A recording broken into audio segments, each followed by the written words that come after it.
Hey Dream Center team, thanks for watching this video. I wanted to make a statement about what we're going to do as a ministry in regards to the coronavirus. And in our society right now, a lot of events are being canceled, postponed, and all of those types of things. Our heart is that we would continue to serve Saturdays for our Adopted Block program. However, we're going to modify it so that it's a little bit safer and taking some precautions for our volunteers and for the folks in the communities that we're serving.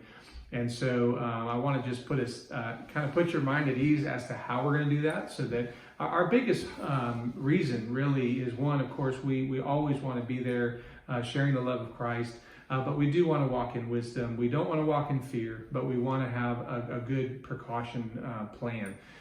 So one of the things is, for folks that are working less because of things that are cut, events that aren't happening, that really does take a negative effect on some people's finances who are no longer working as many hours right now temporarily. And so I think getting the food into the communities is a big benefit for a lot of people that we're serving. So that's a big reason why we're trying to push through and get the food out there to folks that it would really minister to. And we're even going to put more food on the trucks so that we can really meet the need if we're hit with a greater need, if we experience that.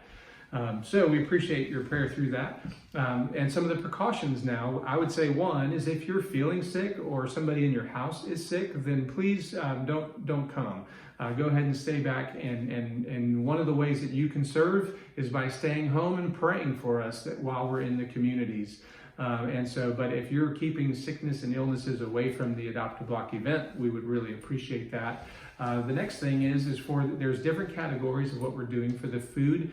Our food teams will have gloves, we have sanitation wipes, and we have hand sanitizer. Hot commodities, but we do thankfully we have a supply in our warehouse. So those will all be on site at every Adopted Block location. Every volunteer we will ask to wear gloves. But particularly with the food, we don't want, we're going to limit it so that only our food team with gloves will be the one handling the food. So the community members won't touch the bag, they won't touch the food, they'll select what they want and we will bag it for them, and then we'll give them the bag at the end. So that way it keeps our area a little more sanitized. And so that's the main precaution we're taking with our food. Also, when it comes to kids ministry, we're going to dial it back. We're not going to have the toys out there. We're not going to have the basketball hoops, but we're trying to work with other creative ways to interact with kids that we're not having physical contact, such as, the basketball and the toys would probably not be a good idea, but maybe hopscotch and various other ideas will come to fruition for this weekend. So our teams are working on that. And then for the door knocking team or prayer team, the CDC is saying you should keep a 6 feet distance between you and somebody else. And so we're just I know that request is going to be a little harder to fulfill while you're out there.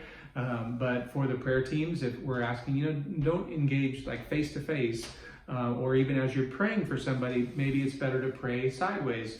And then the contact, let's not hold hands while we pray. Let's not touch and be engaged that way. I know there's various times where we love to hug and hold people's hands as we pray and those types of things. So we're just asking if we can avoid those things, just to be above reproach. But again, we would love for you to still be a part of this, either through prayer and showing up. We're going to be in every community at 10 a.m. on Saturday, all the ones that we serve that are on our website.